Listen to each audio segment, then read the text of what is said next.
Hello. How are you? I'm very well, thanks. How are you? Thanks. I'm good. Happy Christmas for those who are watching this episode. Probably there will be next year, maybe.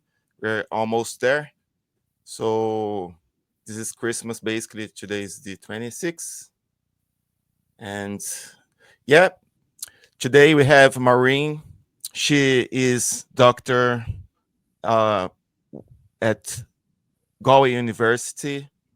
She she is behind a lot of vegan activism, environment, and we are here to hear a little bit of her story behind not only what she does now, but why she why you became vegan, things like that. Just a bit of her history that will be great to share. Feel free to introduce yourself, talk about a bit about your summary on about you. Okay, thanks very much for that introduction, Wagner. So there's probably quite a bit to tell, actually. Um, Oh yeah. so my mother was vegetarian, and I became vegetarian when I was 12 after spending a weekend in the country, and I saw the aftermath of cows being dehorned. So there were lots of whitewashed buildings and streaks of blood. So when I went home after the weekend, I just said to mum that I didn't want to eat meat anymore. And of course, it was fine with her because she hadn't eaten meat since she was 6. So it was never an issue. I had 3 brothers. They all ate meat. My father ate meat. Um, but I never felt any way different. And back in those days, people didn't eat out very much. And when you did go out, the restaurants tended to make a big fuss of you and cook a load of vegetables. So, in some ways, it was a lot more flexible than it is now that you've got kind of set pieces. And if you don't fit there, you often can't have the vegetables because they're covered in butter, that sort of thing. So, I Oh think yeah. in some ways it was a little bit better. Um, but anyway, I stayed vegetarian. I spent a lot of time in London while I was a student because it was very traditional for Irish students to go to London for the summer because there was a good availability of jobs and stuff like that. And of course, there it was very, very easy as well. I started to discover something about veganism probably on my trips there because it was much more established. And for me, actually, I think the journey often, for a lot of people, it isn't a straightforward one. It's not just you have an epiphany about animal rights overnight. For me, it was a mixture of things. First of all, there's when you start to read about industrialized farming, I mean, it's pretty off putting. It's off putting because animals are overcrowded, they're not treated well, there's disease, it's maybe not very clean. So there were a lot of things that started to put me off. And then just by chance, I went to an allergist when I was 20 or 21. My mother brought me because my brother was asthmatic and he was very severely allergic to dairy, as it turns out. And when he went off the dairy, the asthma stopped. So I used to get quite a few migraines. So, similar thing. I was diagnosed with a dairy allergy and I went off it, and my health definitely improved.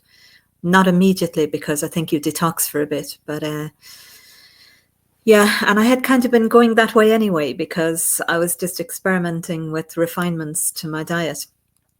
And I've stayed vegan really ever since. I lived for a while in Spain and I did eat eggs during that time because it was absolutely impossible. If you got the vegetable dish, there was ham in it, or you Yeah. could have the omelette. And for me, the matter isn't black and white. An omelette is better than ham. I'm sorry. Ethically, it's better. It's not great, but it's certainly better. And the reason that I say that is there are a number of different ways of seeing it. One is that you accept, and I mean, I think the acceptance is growing, that kind of any involvement in eating animal products also leads to death, but it's a secondary cause. It's not a primary cause. So I think that if you're making a choice about eating a steak, there's death directly involved. I think it's a bit more remote. with eggs, although obviously I think that knowledge about that is gaining. And had I had a choice, and there really wasn't any when I'd go out, then I would have had a vegan option. So when I came back to Ireland, then it was much easier. And I lived in England for 7 years after that. And again, being a vegan in England is very, very easy. There was one night I was studying at the University of Warwick, and we went out for a meal, and there were 12 of us, and all of us were vegetarian. Now, I've never had that experience in Ireland with colleagues, so it's not as widespread in academia.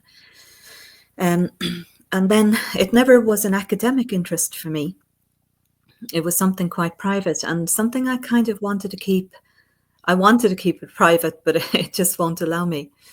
So in 2010, I started my own PhD, and I did my PhD in biotechnology, patents, and morality. So there is an interest, there wasn't a kind of an awakening interest in animal rights simply because there's a lot of experimentation going on nowadays in laboratories combining human and animal DNA. So if you're creating a being that's a mixture of animal and human genes, then it raises a number of ethical issues as to, Totally. for example, does the being fit within the contours of international and regional human rights legislation? So what makes us human? So nobody would argue, I think, that if you get a replacement valve for your heart that's taken from a pig, so you've got like a part of an organ or a part of a vessel implanted, that doesn't make you less human. But when you're mixing DNA, it's at a totally different level. It's hereditary, for example. um, then it does start to raise questions. And there was actually a case in the US in 2005 called the Newman-Rifkin patent. I teach it Right. in my intellectual property class, both at undergraduate and postgraduate at the University of Galway. And that was a case in which there were some activists, they wanted to freeze the patent system on these inventions. So what Right. they did was they made an application to the US Patent Office for humanzees, so notional mixtures of humans and chimps, and some other fictitious beasts. Now, what they were hoping was that either number one, they'd get a patent, and that would allow them to control the technology for 20 years so nobody else could do it. So then they would Wow. initiate debate, or else they would get a declaration from the patent office in saying, no, we can't patent that. It didn't quite work out. Number one, you see, there are issues that the patent office doesn't have jurisdiction to pronounce on because it's an administrative office, so it should be the courts or the legislature. And what they kind of said was, well, we're not going to grant patents on monsters and we'll recognize them when we see them, which wasn't very helpful. So there have been a lot of patents on um, animals with human genes. There's an oncologist in California called Dr. Irving Weissman, and he has created mice with um, brain tissue that is part human. And he said that in order to be able to research what he wants to do, he wants to create mice with 100% human brains, and that if the architecture is too similar to humans, he'll call them. So he'll kill them. And you think, oh my goodness, like ethics trails Oh yeah. science by 20 years. So it all happens, and the ethicists only get to have a say 20 years later. And ethics is not taught as part of law. No. So the administrators of the system, like the lawyers, are there to enable, do you know? And actually, what they often do, the policymakers, is they do nothing at all. Because if you don't have a law, you can't challenge it. So genius. Um, so in terms of where we are, like the science is way ahead. Now, how did that get to my journey? So around 2010, then I started getting interested in this divide between the animal and the human kingdom from a legal perspective.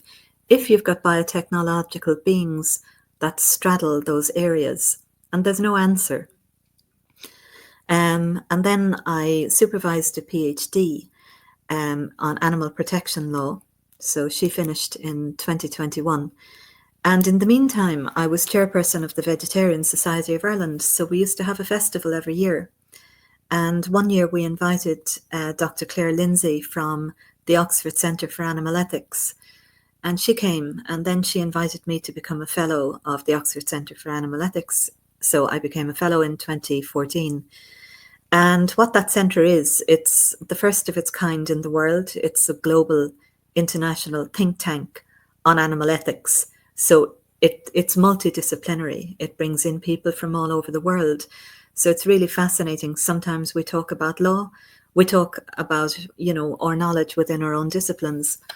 And this year, for example, they had several people that were examining the role of animals in famous novels. So it was really, really interesting. Like Thomas Hardy, the English writer, apparently had a great love of animals, and they brought that out.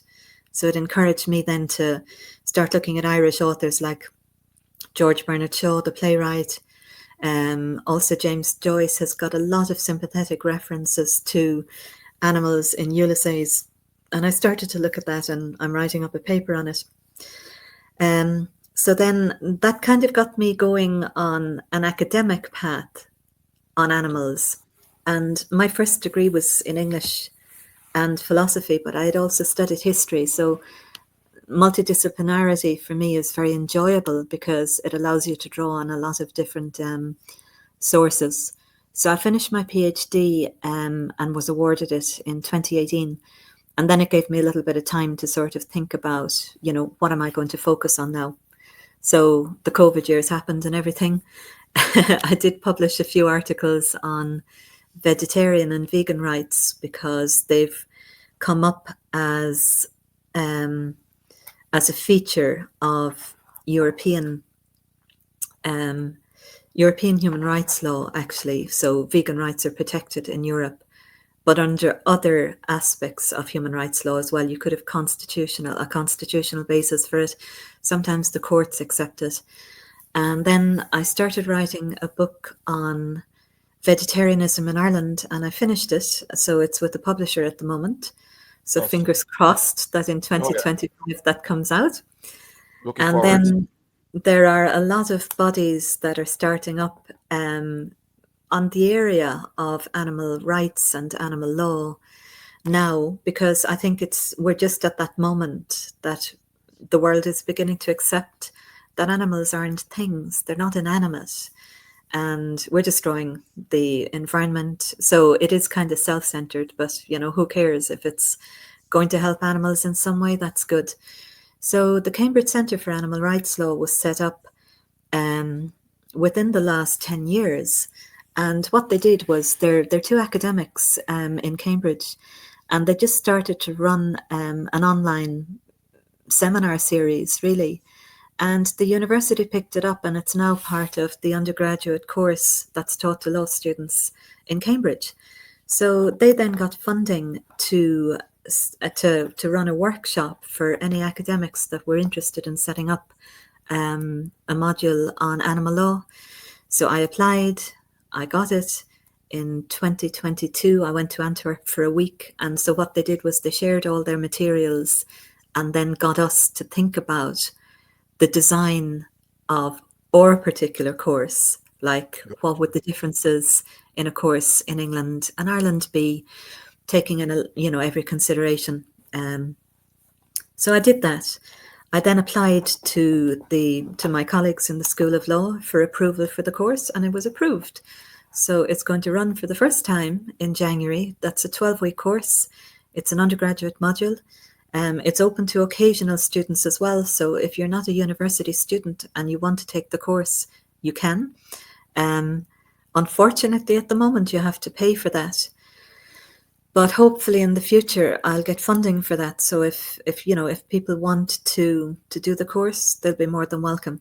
There are rules, because I think that with a course that's cutting edge and with a course that's new, people can be very, very impassioned because there's very little that's settled. So it will be run on the principles of mutual respect so that Right. everybody's viewpoint is welcome. So nobody feels that, oh my God, I'm going to put a foot wrong here. It's essentially a law course. So it's not an activist course from that point of view. Right. Certainly, Right. if you're an activist, you'll get the tools. You'll know the law inside out by the time the 12 weeks are over, and I'll be there as a point of contact as well.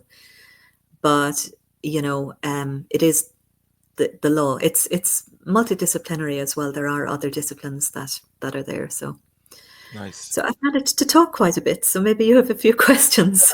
Oh yeah. I got a question Yeah. regarding this. Like people who are interested to do this course and they wonder like, okay, once I finish this course, uh, am I gonna be able to like what's the industry behind they can work with or they can get involved? Is this knowledge they will get from the course where can they apply in the real life, I would say, not real life, but in the day-to-day life or work life? Um, well, it'll be very broad. As I say, if you're not doing it as part of a degree, obviously it doesn't give you a qualification. But Okay. the university, I suppose, because it's a centre of learning, then it does allow access to courses. So that's the way of doing it. And I think a lot of the charge is probably to cover stuff like insurance that you don't think about stuff like that at the beginning, but then you realize actually it's a very, very big cost to the university. And but anyway, as I say, I'm going to work hard on trying to get funding for that in the future. But this year, it was kind of I was blindsided in a way by the number of inquiries I got about people who would be interested in studying as an occasional student. So to answer your question, then, if you were doing it as part of a law course, you could then Right. specialize. Now we Gotcha. are at the beginning of this. So in the UK, there is a law firm that only fights cases on behalf of animals. It's called Advocates for Animals. It was set up by two lawyers, Edie Bowles and David Thomas. David Thomas is also a magistrate, so a judge, and they're doing pioneering work on working within the legal framework in order to optimize the outcome for animals. So that's very, very worthy work. A similar firm could be established in Ireland. There is a bit of a difference in that animal rights are ahead of Ireland in the UK, and the farming lobby is smaller. Right. So, they are two considerations, but I mean, most people care about dogs. Most people in Ireland are not happy about puppy farms. They're not happy about what they've seen from the documentaries that RTE has done on the greyhound racing industry, on the horse racing industry, on puppy farms, and also on the cattle export trade. So there are things like that that are of concern. So we'll be looking at all of that. Um, Awesome. I mean, charities with paid positions all need legal advice. So the course would be absolutely fantastic um, in terms of what an employee would bring. You can go on and specialize if you want to go an academic route. You could certainly do a research masters. Now, the thing about research masters, though, to bear in mind, is Mhm. funding isn't really available for them. It's available for PhDs. All So right. it's probably better from an economic point of view to do a PhD because you might get a scholarship. It is a bit longer, but obviously it's a higher qualification.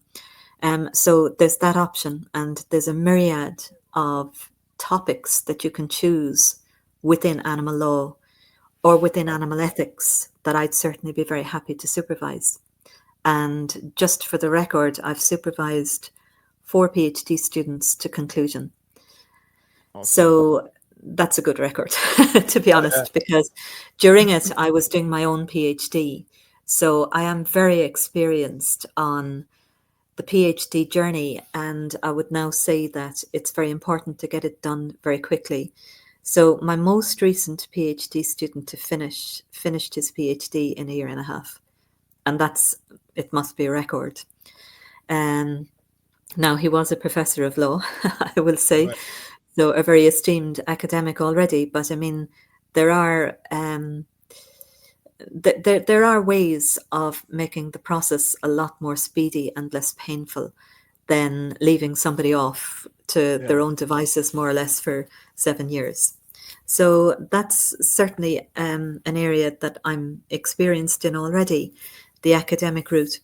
But obviously, if you go on to train as a solicitor or a barrister, you could seek out work. And we do have a network of lawyers in Ireland. So if anybody wants to get in touch and be involved in that, they're more than Awesome. welcome. There are three groups really in the UK that are working on the area of law to do with animals that I'm aware of. So there's ALAW, there's the Cambridge Centre for Animal Rights Law, and then the Oxford Centre for Animal Ethics also does work in law. So they'd be kind of three important bodies, and then there's the law firm as well. And we're all in contact with each other because it's a niche area. So we haven't got so big that we don't know each other. I think I've probably met almost everybody within the circle. So, and we are, I suppose, we are in some ways evangelizers, in the sense that we want this put on the table in the same way that other rights issues have come up. I think very few people would disagree with with the proposition that our treatment of animals is truly terrible, and it's an ethical issue. It's an issue to do with personal morality, and we really need to have a conversation, a societal wide conversation about our treatment of animals, because the dominant voice in the treatment of animals is the philosopher René Descartes.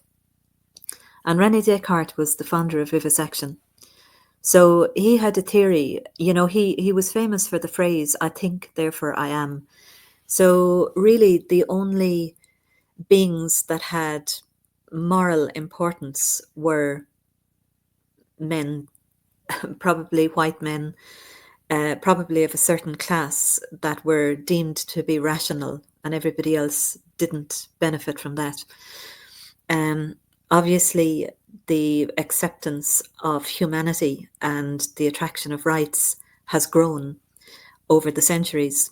It's not absolute, obviously, when you see children being sold, women being trafficked, men in bondage, like in slavery, and then a lot of the jobs that are de facto slavery. We're not like we don't have human rights. That's not a reason, though, not to look at animal rights. Some people would say, oh, we have to get our own area perfected first of all, but that never happens. And I think there's a continuum of, if you start to improve one frontier of rights, often you'll raise the ships with the tide and everybody comes up. So that's what we would hope for. Yeah. Let me ask you something. Like mostly people, as you know, they are interested in animal law. Are they some way connected to the vegan thing, or they don't see vegan and fighting for animal rights as the same thing? Because There's a, I believe, you know, sorry, I didn't yeah, mean to interrupt you. no, yeah, no, that's it. Um, there is no one, like there is no one profile.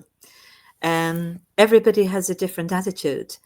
And I think that the reason that I'm putting principles of mutual respect into discussions in my class is that it must be open to everybody because we do not have consensus.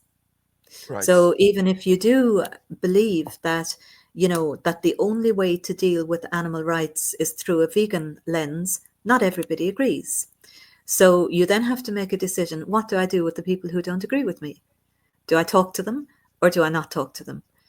Um, and I think it's complex because in the research that I did for my book on the Mm. Vegetarian Society of Ireland, there was a series of interviews conducted by a former committee member called Ita West, and she interviewed 27 people over a period of about 7 years, right, for the magazine.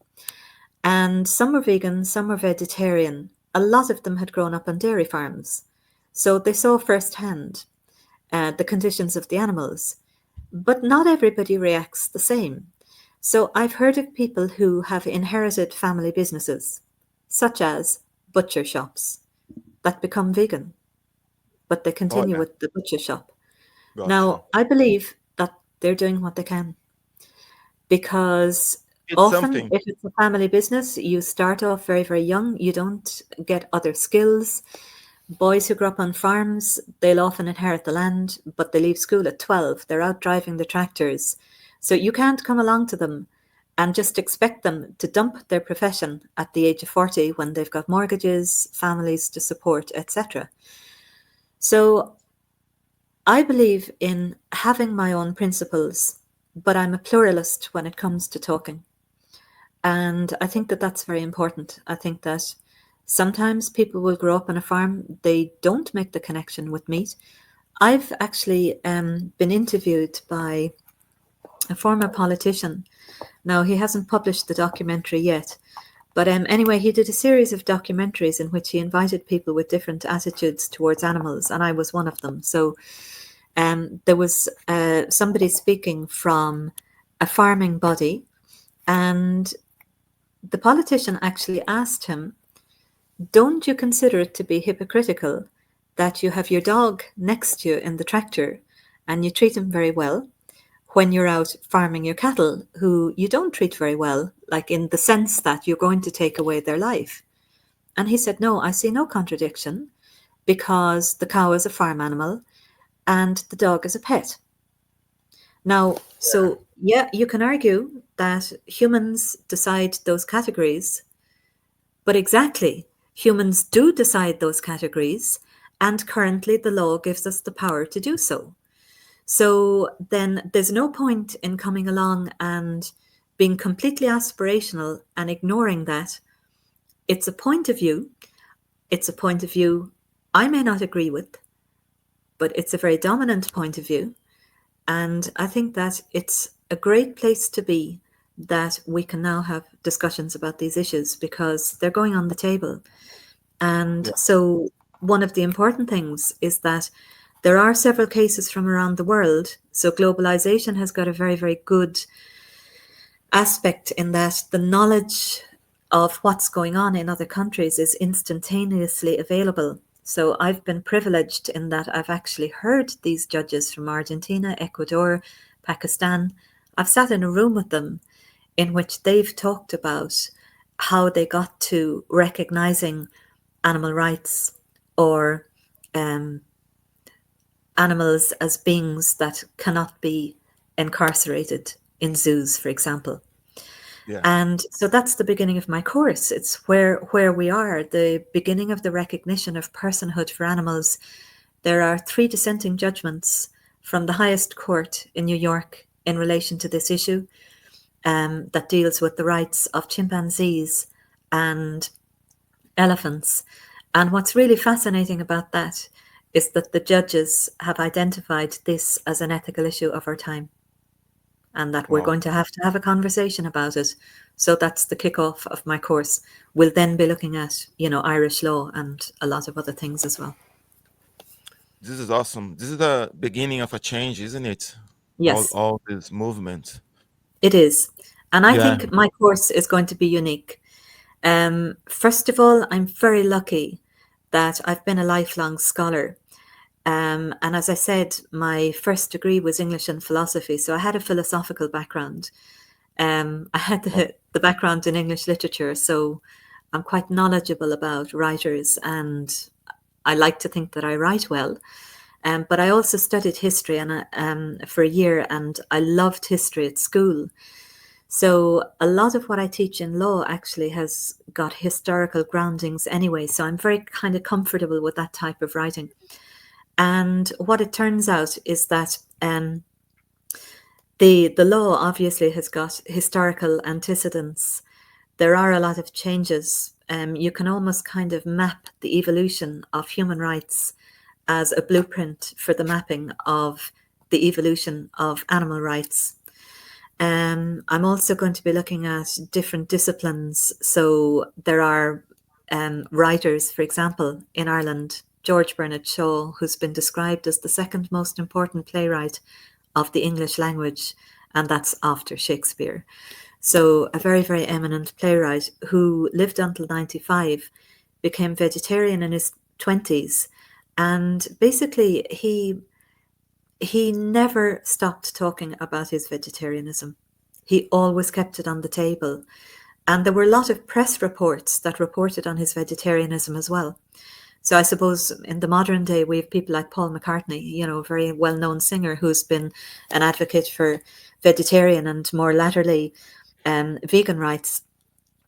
So there will be a look at art and culture. We've got very, very famous people in Ireland who are very involved in veganism. So, for example, Sharon Shannon, the very famous accordionist, Imelda May, who's a very famous rockabilly singer, Rosanna Davidson, who was, she's the daughter of the singer Chris de Burgh, and she was Miss World. She's done a lot on veganism, wrote books, and got Camille Tye to put on a vegan menu. And that's just the tip of the iceberg. There are people like Rachel Pilkington, who was an actor with Fair City. So I could go on and on and on. Cillian Murphy, the Oscar winner, his wife is vegetarian, and he was vegetarian for a while. Then he went back to eating meat, and now he's vegetarian again. And actually, the famous vegetarian restaurant, it's almost all vegan now, in Cork, called Cafe Paradiso. Cillian Murphy's wife used to work there as a waitress. And anyway, Dennis Cotter, the owner, brought out a book last year, and Cillian Murphy has written the foreword to the book. Awesome. So there's a very, very long and good pedigree of vegetarianism and veganism in Ireland. So that will be a part of my course, Awesome. because there's no point in talking about our treatment of animals if we're going to ignore what we eat. And if we have any events associated with the course, they will be vegan. And I must say, in fairness to the university, they have a caterer called Sodexo, and they create the most fantastic vegan food. They have a vegan salad bar in the student restaurant, and they've had it there for several years, and it's subsidized. And I mean, really, the food is absolutely out of this world. In recent events that we've had, like gatherings for staff, the staff restaurant are fantastic for putting on vegan food. Sometimes when I've forgotten to order and they're doing it at the last minute, they do accommodate.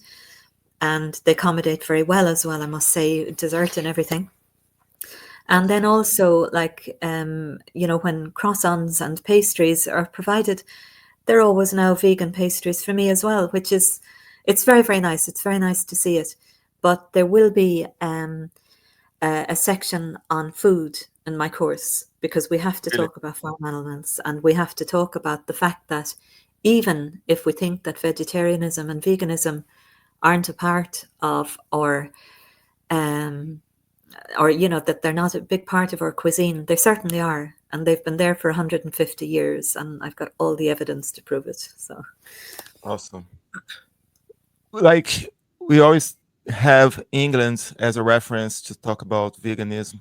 Why, or what do you think about like comparing Ireland, England in terms of growing of the veganism?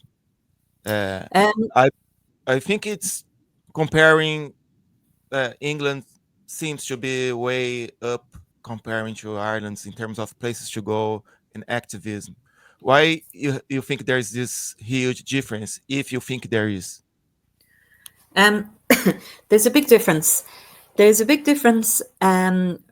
First of all, the Vegetarian Society of the UK, they're a professional organisation, they're a charity. So they Right. have a lot of paid people. Now, that's no criticism whatsoever. It's just a fact. So, and I just want to kind of tease out what that means in terms of its reach in society. So, the first thing is that it has a huge reach because it produces a magazine, and that's in all the major news agents. So the Vegetarian Society of Ireland never had that because Okay. we were a voluntary organisation, a charity, but we never had a paid position. So if you have a paid position, you'll have a person that's dedicated to doing particular things. So there's consistency. The magazine is going to be there. They also have a cookery school. And actually, there's a founder of a vegan charity, Viva, Julie Galathley, and she said that she broke away from the Vegetarian Society because they had decided they were going to focus on two things, their trademark and then also their cookery school. But, that was a decision taken that I suppose it was practical from the point of view that the UK has got a lot of charities that deal with animals, and they have a long history of a love of animals as well. Well, certain animals. I mean, when you talk to lawyers, they'll say, "Yeah, we love our dogs, but our farming, obviously, is the farm animals are not treated in the same way." Yeah. So the Vegan Society, I think, is probably the same. They've got a trademark. They have a fairly big staff. The last person that I talked to said they have something like 80 employees, and it might even be more. So they work on the trademark. Um, and then they also have a magazine. So they don't do outreach. They wouldn't be organizing meetups, of kind of informal groups who want to meet up and get to know local people. So that obviously would be happening at a different level, maybe through Facebook, um, Yeah. and WhatsApp and other informal. So I think the Vegetarian Society of Ireland was much closer to the ground, and it was much more hobbyist. And there was something very, very lovely about that. So people would have a hobby and they'd get involved. Um, I suppose the hide side is that then, it would depend on who was offering their services. They weren't getting paid for it. So, if there was a live event, then that would be interrupted and there wouldn't be continuity. But it also makes it very interesting because it shows that, the magazine ran until 2015, and we then stopped it because it was very labor intensive. It was running at a huge loss. Well, a huge loss, relatively speaking. It Yeah. was very difficult to get out on time. Huge amount of work for the individuals involved. And then we intended to go online, but that never really kind of transferred. So the Vegetarian Society of Ireland changed its name to the Vegan Society of Ireland this year, and they have started producing an online newsletter. So, hopefully there'll be continuity with that, and they might even get a paid position, which would be fantastic if they had somebody who was dedicated to doing the work. Um, I think in Ireland we've got much less dominance of large supermarkets. So you've got the big four in the UK, and they really dominate the grocery trade. So, and I can only talk from my own experience, but the country markets in Ireland, excuse me, or the farmers markets, they're very vibrant. So there's a huge one in Middleton and East Cork, an absolutely massive market in the Mahon shopping centre in just outside of Cork City every Thursday morning. Awesome. And they are very lucky because they've got an underground car park. So when the weather is especially bad, they don't cancel the market; they just go underground. So it's Yeah. absolutely fascinating. Like it's absolutely fantastic. So we're much closer to the food chain in Ireland than in Yeah. Britain. And I lived there for 7 years. And routinely, you would see that nearly all of the produce comes from the Netherlands and from Spain. Then obviously they've got the Commonwealth. So you would see mangoes coming from Ghana, which I haven't seen here. Um, we tend to get our mangoes from Brazil, and maybe there are one or two other countries that do it occasionally. But so they have like different food sources, but they would be of exotic foods. And the Commonwealth, it doesn't necessarily produce a lot of produce consistently because they're like countries like Nigeria, which are, I suppose, they're beginning to try and upgrade their agriculture. but they're not really there yet. You don't come across agricultural products from Nigeria in the stores, even though they've got loads of land and stuff. So Ireland is much closer to the land. Obviously, a lot of that is dominated by animal agriculture. We don't have an awful lot of land devoted to uh, horticulture, but hopefully it'll grow. There are arguments made sometimes about the land not being suitable, but all you have to do is go to Denmark or go to the Netherlands and see how they've managed their land. There are lots of different ways in which you can cultivate land now.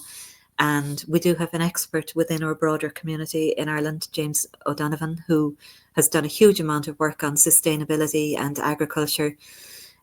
He works closely with Bronwyn Slater, who has established the Irish vegan spreadsheet for anybody who wants to know where to dine out, where to get products. Go to the Irish vegan website. It's an absolute mine of information, a lot more detailed and more regularly upgraded, I'd say, than Happy Cow. So Happy Cow is great, but the Irish vegan spreadsheet is in a league of its own. And, well done to the two of them for all the work they've put in over the years. Oh yeah, for sure. A lot of great products coming from Ireland. Vegan products, plant-based, are slowly growing. Yeah. And I think that, our universities, a lot of them have got degrees on food science.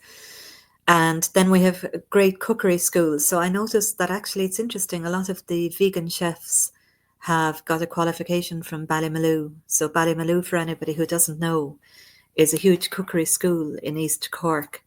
And it was founded by Myrtle Allen. Now, she's since died, but her daughter-in-law, Dorina, has been a spokesperson for organic and natural foods for years now.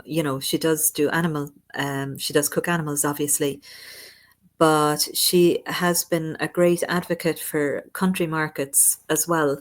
So the Middleton market, really, I think, she was involved in or responsible for the setup of that, and for a lot of other markets around the place as well. Obviously, her daughter-in-law, Rachel Allen, who's also very famous, uh, has got multiple number of books published. She's done loads of cookery shows. And even if you don't agree with the animal agriculture, they are, I think doing an awful lot of good for country markets, for the small trader who maybe has got a bread store or who's doing vegan food. And in fact, like if you go down to the Middleton market on a Saturday morning, it's not running now again until January the 11th, I think, because obviously it takes a break over Christmas. But I mean, there's a French baker there she's got 6 vegan cakes. I probably shouldn't have told you about that now because I'll be there early, I can tell you. But absolutely magnificent produce. There's bread, there's several food stores. There's an Ethiopian woman who's got a vegan food store. And like she does all the different Ethiopian curries and rice and everything. I did ask her once whether she does injera, which is the Ethiopian bread, and she said that no. She said that the locals said, it's like carpet. I can't stand it. So she said there was no market for it, but maybe not in a country market in East Cork. I don't know. You might be able to sell it in Dublin. Actually, there is an Ethiopian place in Dublin that does vegan. Well, I suppose their equivalent of tallies. So I'm pretty sure that they serve it on injera, but anyway, not available in East Cork at the moment. So, even in country markets in like out of the city, you've got vegan stalls. There's a vegan stall as well there's a market in Cork in the Coal Quay on a Saturday morning, and there's a woman there, Sarah, who does well, her whole stall is vegan, so she does wraps and a whole host of healthy food as well. So, and then there's the English market in Cork. So we have a lot of markets. We have a lot of stalls of people who set up small businesses. there obviously is a bit of turnover in that, and I think that that's natural in the food industry anyway. It's not just exclusive to veganism, but you've Right. got great products here, like Thank Plants. When you think about it, they're doing a Oh yeah. roast. They're homegrown, and then meat companies who have started doing vegan lines, which is very important to get these lines available outside of vegan communities so that people start using them, even if they don't totally replace their diet. So Clonakilty, they do puddings, I think sausages, Sons of Butchers. They do a huge range of different products now. I think there's another company called O'Carroll's that do a vegan lasagna. And sorry now if I've forgotten some, but I don't have a comprehensive list in my mind. But there's so many different great products like that that have come on the market that are homegrown, that are growing our economy and, making food more accessible, vegan food more accessible to the masses. So certainly, I'm very hopeful about Ireland and the food culture going It forward. is. Yes. Like I went to Dublin this weekend. When I used to live in Dublin, there are few other vegan places, 100%. That most of them has closed basically after COVID. Yeah. So you feel I feel after COVID, a lot of business closed, not only vegans, but I can see every month or something. Someone posts on Facebook saying, "Oh, I have to close my business because not many people are like." In terms of support, you think there is a place in Ireland? Which city in Ireland would you say like Cork, Ireland, Dublin? Like, are they in the same level of people interested in veganism, or like like those researching saying like the most vegan places like England, USA, like in Ireland, which city would you say is more suitable for vegans in terms of places where you can find and activism people I'm very positive. Um, I never find a place now where there isn't vegan food, to be honest. Like, if you're asking me about the major cities, well, even right in the city centre in Cork, right, in the English market, you've got My Goodness. And My Goodness is an all vegan store. So they do like loads and loads and loads of different options for lunch. They've got sweets, they've got drinks, they've got vegetables. You have to go there to see it. And they're long established. They've been there about 14 years, not in that location, but they've been there for quite a number of years now. They do Christmas fair, they do their own cheeses. I mean, they're absolutely incredible. Across the road, there's an Umi Falafel. Then, if you also. cross the river, there's the Key Co-op, and the Key Co-op has been there for over 40 years. So, they've got a shop, they've got a restaurant, they do takeaway food, um, and it's absolutely an institution. You go up the river a bit, there's Cafe Paradiso. Again, that's been there well over 20 years. He's got accommodation there, and he's published loads and loads of award-winning books. I think it was Awesome. voted the best vegetarian restaurant in the world a few years ago. Like, he's a serious chef. So, and of course, I'm Corkonian, so of course I'm going to start there. Right. There are lots of other places. There's Cafe Scape that does a load of vegan dishes, great food. And I have to acknowledge or immigrant communities who have brought a huge knowledge of vegan cuisine in their own countries as well. So, especially Poles and Brazilians. So, I see them everywhere involved in our food culture and really enriching everything. So, creating fantastic fusions. Yes. When we used to organize the World Vegetarian Day, um, for a few years, there was a Brazilian company in Dublin that used to come and they used to do sushi. So, and I thought, isn't that really wonderful? Because I suppose not everybody knows that I think that Brazil has got the biggest Japanese expat community in the world. So you wouldn't necessarily associate Brazilians with sushi, but they made Oh yeah. fabulous sushi. Um, and so you've got so Cork is great. Like there's no place now that doesn't have an array of vegan food. There's some other places like Liberty Grill, Jacob's on the Mall, Cafe Mexicana has got a lot of vegan options. Aroma, which is a Chinese. So there's virtually no place that you can go that you can't find vegan food, even indigenous. So Chinese, Mexican, I could go on Indians. and on and on.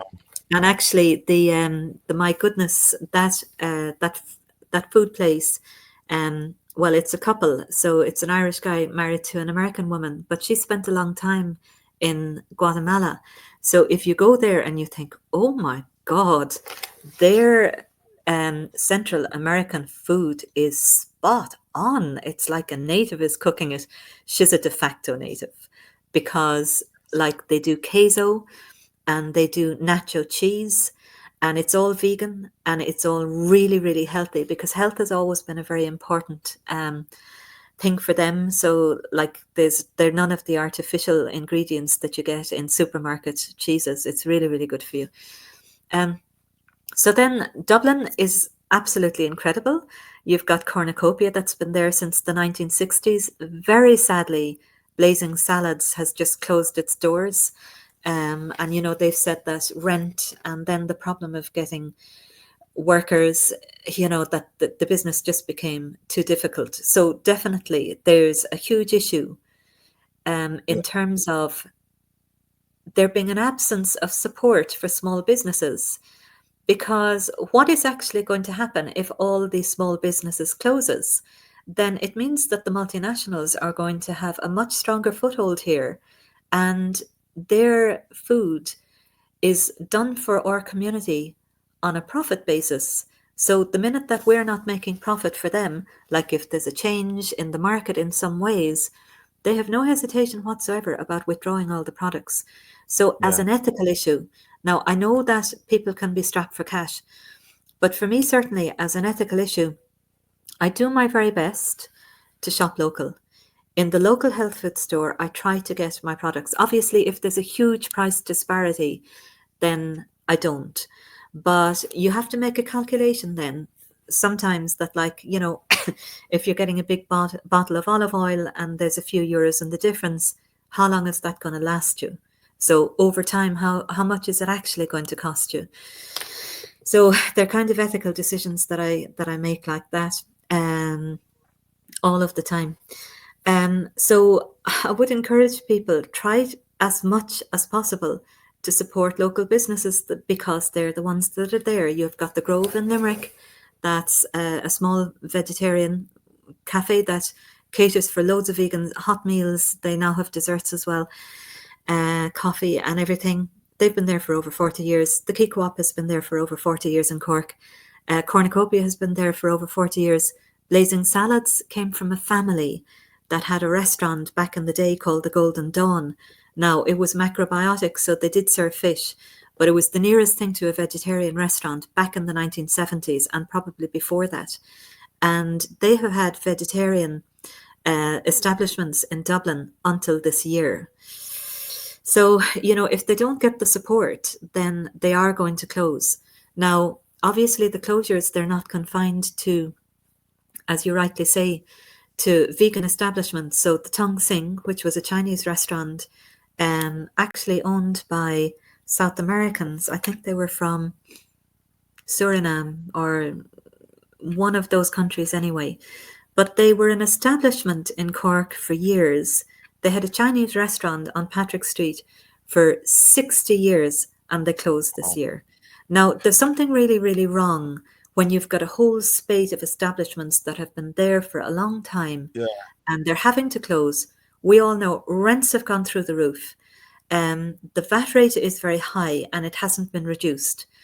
The country has got a lot of money, so take out some of that Apple money and dedicate it to giving some relief to small businesses because we don't want to be owned by foreign countries. We, and when I say we, I include everybody, immigrants as well, because obviously, our economy is going to affect everybody across the board. So everybody who's in the country, um, we don't want to be owned by foreign corporations who, you know, for Christmas time, they clear the shelves of vegan food because they want to get the meat in there. That's not good enough.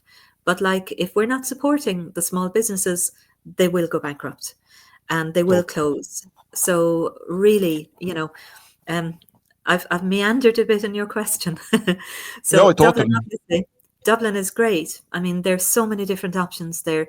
Sorry, and there's Govinda's as well. But I mean, Govinda's used to have three restaurants. It now has one. Oh And, yeah, it's true. so the support really needs to come from the ground. Um, and then Limerick is very good. It's got the milk market on Saturday morning, which has got lots of different vegan food stalls. So there's Happy Food at Home, there's quinoa and kale. They're both totally vegan. And obviously, it's the nature of the business that shops crop up, and sometimes they stop trading for maybe personal reasons as well. It's a very hard life. But there are two ones that I know of. As I mentioned, the Grove is a cafe that's open from Monday to Friday in Cecil Street, so it's just off the main street in Limerick. Um, and then there are hotels that have got vegan menus. So the Radisson outside of Limerick City has got at least three main dishes that are vegan. And actually, we organised a West of Ireland meetup there in November, and there were 11 of us met up there and had an all vegan meal, and we were all very satisfied with it. So, you know, um, Cool. and then when you go to other towns as well, you'd be surprised because of the nature of the businesses being kind of, that there is a food culture here. So people are quite knowledgeable. The markets seek them out. And then you'll find a lot of chains as well, like Lana, they've got vegan menus. Yeah. Um, so I think that Ireland is great. We're a small country, so credit where Yeah. credit is due. I think it's incredible. I really do. And I'm very heartened by the fact that traditional meat companies have started producing vegan products as well. Yeah. Talking about that, I got a question. I don't know if it's connected to the ethical side, but you've heard about those researching those industries. They are doing some mixing animal cells to produce meat, Yeah. uh, but coming from a real animal, but it's actually a vegan meat. So, what's your position regarding this topic? Like, you believe that is necessary? It's great to it is saving lives by doing that. So Yeah. I'd like to know. Well, if it's saving lives, then it's great. So I've been kind of on the sideline on this, just listening to the arguments. And I have heard arguments about that the cell that they take from the animal is done without consent. Now, I just think that that's maybe taking it a little bit far. I do appreciate that when we talk about autonomy of animals, I do appreciate the arguments there, but I always see ethics as a spectrum. So there's not just black and white, there are lots of shades of grey. We would all love to snap our fingers and have the world go vegan overnight within the community. It's not going to happen. So then you have to deal with the reality of the situation. So some people will not switch over to plant based meats. I don't particularly like them myself. It's a taste issue.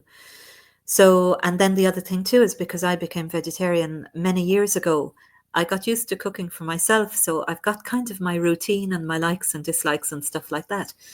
Gotcha. But I Yeah. mean, if you've got a diehard meat eater there who wants the chemical composition of meat, and you say ethically, what's better that they take it from a cow that has been put through the intensive farming system and ends up in a slaughterhouse, or from a cell that's taken from a cow which doesn't kill them and is propagated in a laboratory?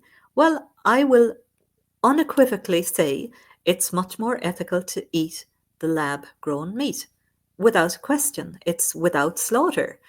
So the other thing too, uh, in that, like, I feel very blessed because I did my PhD in biotechnology.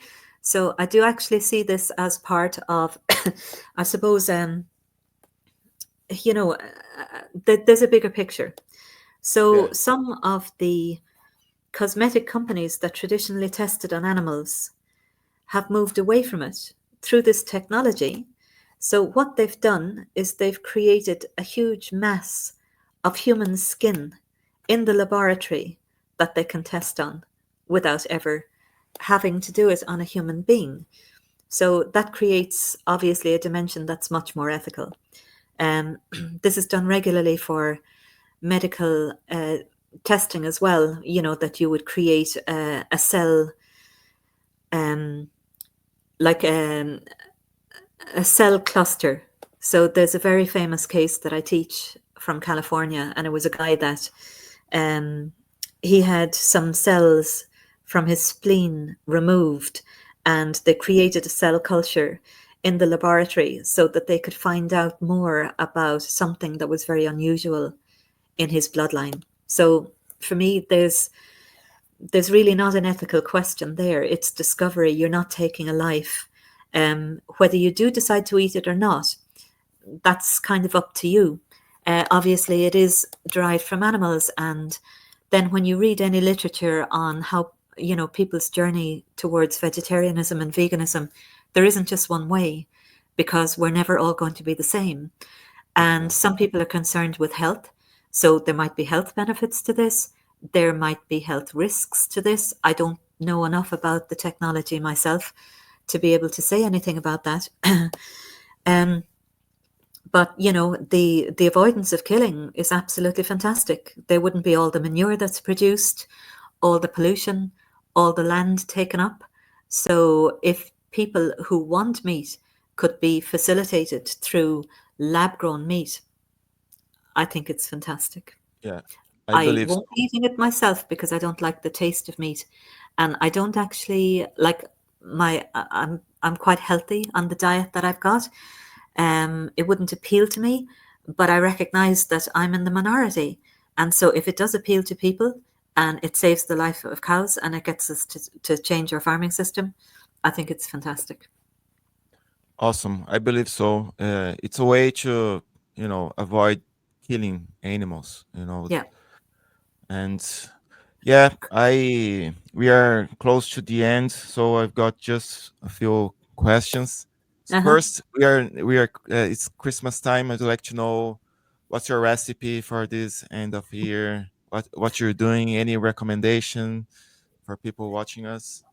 Yeah, well, this year I was quite traditional because I decided to cook a load of root vegetables, which I really enjoy. So I cooked parsnips, I cooked carrots, and I boiled them because I think that food has got so spicy that we're kind of losing our appreciation of our original diet. And so the traditional Irish diet, when I went vegetarian, is that you take out the meat and you would put in a substitute or not. But you might put in beans or something like that, just to bolster up the protein. But I actually really loved the opportunity to have potatoes. So I parboiled my potatoes and then I did them in the oven. So they were very, very crispy. I put the parsnips in the oven as well. And then I decided to make a Wellington just with ingredients that I had. But I decided to wrap the Wellington with aubergine and not with pastry. Gotcha. So the filling that I put in was 200 grams of chestnuts. So I buy them already cooked. So you can Okay. use the puree or you can use the chestnuts and just chop them up. I Mm, had 200 grams of nuts, which I roasted, and I just happened to use walnuts and cashews. And then I had 200 grams of red lentils. I fried an onion, garlic, mixed it together, let it cool off, and I just wrapped the aubergine over that and I put it in the oven. So that was really nice. I had a load of different vegetables with that as well. And I've got some stuffing left over. So I might try and make a burger out of it or something like that. Or I mightn't bother. I might just do a hash, just yeah, smash it all up. that's cool. A lot of Yeah. things Yeah. And then, sounds very delicious. If you want to make a trifle as well, because trifles are very, very traditional food here. I came up with an accidental recipe a few years ago. It's just that a friend of mine had a big house and he used to invite people for the weekend. Yeah, So anyway, somebody brought a load of oranges and there was agar in the cupboard. So I said, well, let's try and make an orange juice jelly. So I did. It was out of this world. So it really, didn't require any sweetening or anything. I just squeezed all the oranges, followed the instructions on the packet, and it was just simply gorgeous. So you could make a trifle out of that. Then just make a very simple sponge. You can use vinegar to rise it. Vinegar maybe in soya milk, or I mean, some people use flaxseed in cakes, but okay, I have got some Jane friends and they make chocolate cake, chocolate sponge, and vinegar is the raising agent. So, very good. and then, there are loads of different choices for artificial cream now, but you can make it from cashew nuts as well.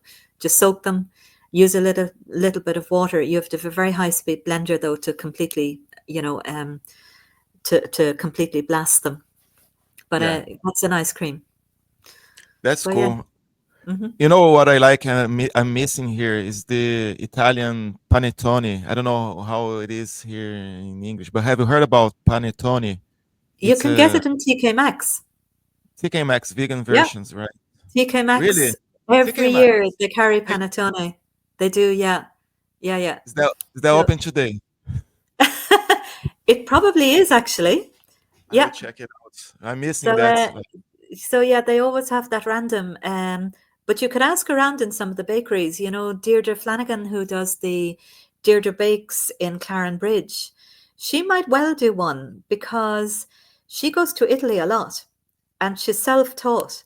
So a lot of her products are, I mean, I think I'm in a French bakery when I go to eat her croissants and all the fantastic food that she does. So I'd say that she's your best local bet. She might even make you one. nice. I will have a No look harm in for. asking. Oh But yeah, anyway, if you don't manage it, go uptown and see if I TK will. Maxx is open. I will. I will for sure. Uh, all right. I would like to know if you want to talk a little bit more about the course coming up next year. Just people watching us interested to do this course when it's starting. Is it remote, hybrid? Yeah. Uh, yeah. So it starts on January the 15th. So that's a Wednesday. It runs from 2 to 4. If you can get in touch with the law school office before the 7th of January, they've said, if you're interested in doing it. Now, I don't handle any of the administration. Okay. So Okay. you contact the law school office Galway and University. then, yeah, they'll tell you where to go. So it's an administrative part of the university that handles fees. If I were to ask them anything, they wouldn't communicate with me directly because I'm not a student. So it has to come from you, I'm afraid. Okay. 20,000 students in the university, 2,000 staff. So we have our own area, and mine is teaching and researching and writing. So, Nice. so anyway, it's going to run for 12 weeks. We do have a reading week, so it's 11 weeks. I will have a guest speaker, at least one. Um, I'm very excited about it. It's going to be looking at international developments, national law. We look a bit of the history of the development of animal law in Britain, because, of course, it's come from there. We'll be looking a little bit as well at Richard Martin, who was the very famous MP for Galway in 1822 when he introduced animal protection legislation. And it's of interest that Naughton's pub downtown was his townhouse. So the next time you're walking downtown in Shop Street, just when you pass Naughton's pub, there's a plaque up on the wall and pictures of dogs, because he was a real animal lover and he was involved in the setup of the RSPCA, which is the Royal Society for the Prevention of Cruelty to Animals. Nice. We'll be covering enforcement. So we have good laws, they're not very well enforced. We'll be looking at NGOs and charities. So there'll be specific case studies like the banning of the fur trade. I was a little bit involved in that. So I'll be able to talk about it, really in depth. I've published on that as well. And we will be talking a little bit about the ethics of animals, philosophical positions, and we'll be talking about vivisection, and we'll also be talking about food and diet. Also, a little bit on arts and culture in Ireland, because people may not be aware of the fact that some of our greatest artistic people, Cillian Murphy, George Bernard Shaw, um, James Joyce, W.B. Yeats, etc., and a lot of women there as well who never got a mention. They were involved in vegetarianism, or they've had an interest in it, they've promoted it, or they've been sympathetic towards it. The Proclamation of the Republic was signed in a vegetarian cafe. If you want to find out all of the history of that, you'll have to attend my course and read my book when it comes out. So, Oh, so yeah. that's awesome.